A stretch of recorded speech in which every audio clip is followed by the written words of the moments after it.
We was on a phone call. He's popular. Everybody know this motherfucker. I said, let me tell you something, nephew. Be thankful for your blessings. I said, you know why I said this? I said, you run around getting 30s and 40s a night. You getting paid more than Tupac and Biggie was getting, nigga. Like I said, what is you tripping about? We was getting 15 a night back then. You was on cover of the Rolling Stone getting 15. The nigga was happy. My first 100,000 came from St. Ives from a commercial. You never got 100,000 for a show back then. My first 100,000 came from St. Ives Beer Company for a commercial I did. You hear me? Remember when Ice Cube said, I told all my friends, don't drink 8 ball because St. Ives is giving ends. That was for real. They gave you 100 bands. 100. And Suge got mad and went and got 200. And I had a blue Suburban, he went and got him a red one. Damn. So publishing checks. When was the first time you seen a publishing check? What is that? Ooh. You mean my first couple of years? What is that? Publishing?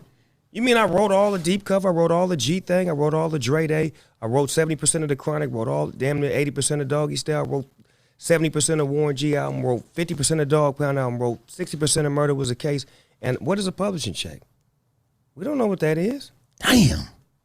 I'm Snoop Dogg. I'm the hottest nigga in the world. Fuck publishing. What is that? That's crazy. That was crazy. And still ain't got it. They ain't get it. No way. The deal I was signed to a publishing company called, look on the back of the Chronic album. You can probably pull it up right now. It's called Nothing Going On But Fucking Publishing. I'm not making this shit up.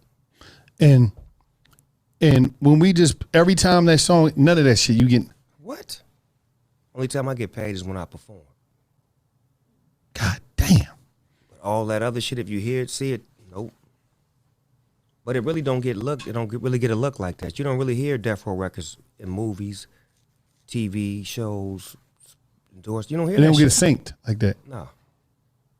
Not really. So it's just collecting off of history and people that just classically buy the record. It just probably sell a certain amount every year or whatnot. But it don't move my pockets. When did you learn? When did you learn about like where in the game? Where was you at, artist wise, when you first learned like this shit is important? Publishing.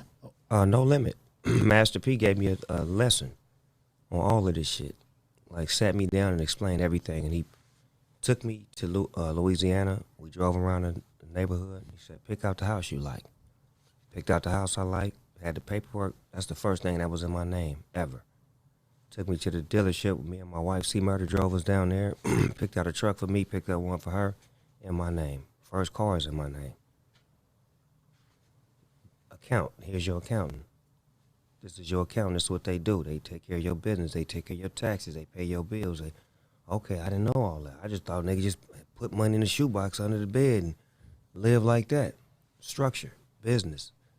You gotta invest. Real estate. This nigga had a mall. This nigga had a whole mall when I was on No Limit. Had gas stations.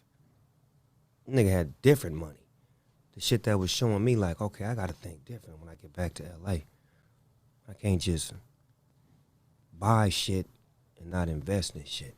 So P showed me like the business, like I was explaining to you earlier, it's called show business. Death Row told me to show. P showed me the business. Let me ask you a question, okay? So you mentioned that, Death Row don't really get no looks and, the movies, but it's a lot of fucking hits over there. Imagine if Snoop Dogg was running it. I know. Do you think it's like that because of the energy that surrounded Death Row? I think it should be in Snoop Dogg's hands. The catalog? I think all of Death Row should be in my hands. I should be running that shit just like I'm in position at Def Jam. Death Row means more to me because I helped create that. Right. I think they should give me that, let me run that shit, put the merchandise out, put the music all over the world. Oh, my God. Find some new acts, some new West Coast acts, because there's so many acts. Just look at it like this. If they'd have gave it to me 5 years ago, I would have had Roddy Ricch, Ty Dolla $ign, YG. Anything coming out the West would have been on Death Row. Right. Tell me I'm lying. It ain't.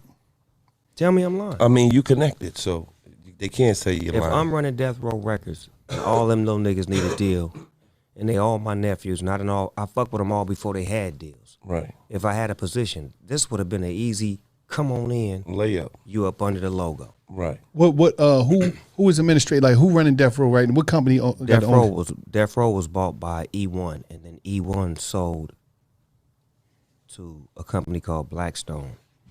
So Blackstone has Death Row and E1 right now. But you know, Lil Birdie told me that it may fly my way soon. Yeah, it's gonna be unbelievable. So Like I told you, I'm a manifester. I got to push shit. you in the got air. to. Hey, that was the bird. So everything that's over there, the Chronic is over there, Doggy Style over there, Tupac is over Tupac there. is over there, Dog Pound is over there, Lady of Rage over there, Murder Was the Case Danny is Boy, over there. Above the Rim soundtrack. Above the Rim, Poetic Justice. What's the other movie Tupac was in where he was with Belushi? Oh yeah, the cop joint. That one over there. Machiavelli over there. Machiavelli over there. God damn, It's heat over there. It's heat. that's one of the greatest catalogs in the history of rap. It's heat over there. There's a lot of heat over there, and it's not being handled right. But like I say, Lil Birdie told me that it may fly my way, and if it do, you'll get everything that I told you. The relaunch of Death Row Records. If I can get Def Jam popping, what could I do with Death Row? Just imagine that. The catalog, yeah. I mean, it's gonna be a lot easier because people, you know, when they think of Snoop, They think of Death Row. Right. Yes. I'm the one of the legs to the table. You know how you gotta have 4 legs to build a table. right? I'm one of them legs. Dre another leg. Exactly. Sugar's another leg. Leg. And Michael Harris is another leg. Yes. 'Cause he put up the finances. Those 4 legs right there started Death Row Records. Shout out to Michael Harris. He home now. Yes, sir. Harry O. Harry O. We got some business. We got Boss Player, Unfinished Business. We created a company together called Boss Angeles. Be on the lookout for a lot of projects that we doing together. That's why that music is necessary for the shit that I got lined up and playing. Shout out to the OG, man. Yes, sir. Hey, yo, man. And a shout out to the homeboy 50 Cent too. Okay, 50. Yeah, man. Shout out 'Cause to this 50. nigga is killing TV right now. Hey, And listen, he man. deserves his flowers for just taking a network, making that motherfucker his, and making every nigga in the world tune in every Sunday night.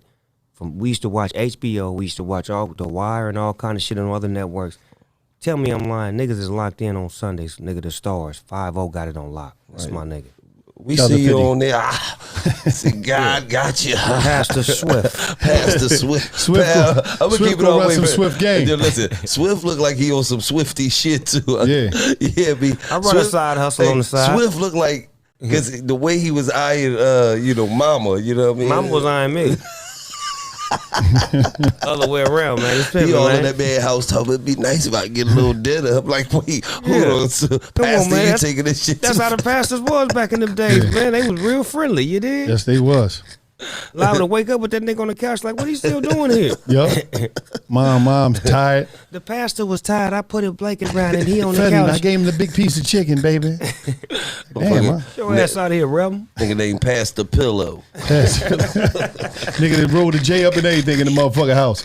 He got the reefer in the tray and the ashtray and all that shit. Pastor Pillow. Nigga that got the big piece of chicken gravy all on his shirt and shit. That's player shit though. We gotta commend him though because Yes, he do. when you get that position coming out of rap, like I like to say, when you diversify your portfolio, 50 is gonna be a legend in rap forever. His records, his music, his movie, his shit he did to change the whole game of New York and just run New York for a minute and put that New York spirit back in the game. Like fuck you niggas, he did that. To leave that, to jump off into the TV world after like not having such a successful movie world is amazing. Absolutely. Because he figured that shit out. He got that shit on lock. And I'm a student right now. I'm trying to learn from him. And it's true, you can teach an old dog a new trick. That's if he's willing to listen. Absolutely. I mean, I'm studying him as well. You know what I mean? Because the shit that he's doing is remarkable. And we actors, nigga, you know that. Yeah, absolutely. So to see what he doing with those niggas, he breaking niggas and giving niggas Yup. like Opportunities. and they becoming stars. Absolutely. Nigga wanted to beat Tariq up in real life. They thought he was really the nigga. Absolutely. Nigga like, hey nigga, this is a TV show, Like, nigga. nigga, you kill ghosts. Yeah. She You know, deep. and what's so crazy is, to me, right, you know, a person's legacy, you know, is also tied to, you know, how many people did he reach down and pulled out the water. Mm-hmm. You know what I'm saying? So, you know, for Big Meech and his whole family to be going through what they going through, and you know he go and get his son and make it happen for his son. That's some real shit. You know what I mean? Niggas don't do that. And that's 1,000,000 points in the hood. That's Yeah. 1,000,000 points. You don't get 1,000,000 points in the hood. That's 1,000,000. To save a man's son, Absolutely. give him a life, and then tell your story at the same time through his life, man, that's God. Absolutely. Yeah, that's major. Sitting back in the penitentiary, seeing this shit all come to life. You know, you written off when you in the pen, so to see that, Boy, you know it better than yeah, anybody. nigga, you written the fuck off, especially when you doing big numbers. Niggas stop writing and Everybody forget about you, man. all that. Motherfuckers, you know, all that, oh, this, you know, this, then the third, boom, boom. Oh, no, listen, motherfuckers forget about you in the joint. And you know, on that note, it's time for Stories from the Cell. Damn, Listen, man. I hate hearing that cell. Listen, yeah, you Damn, remember that you joint. just reminded a nigga, motherfucking 95.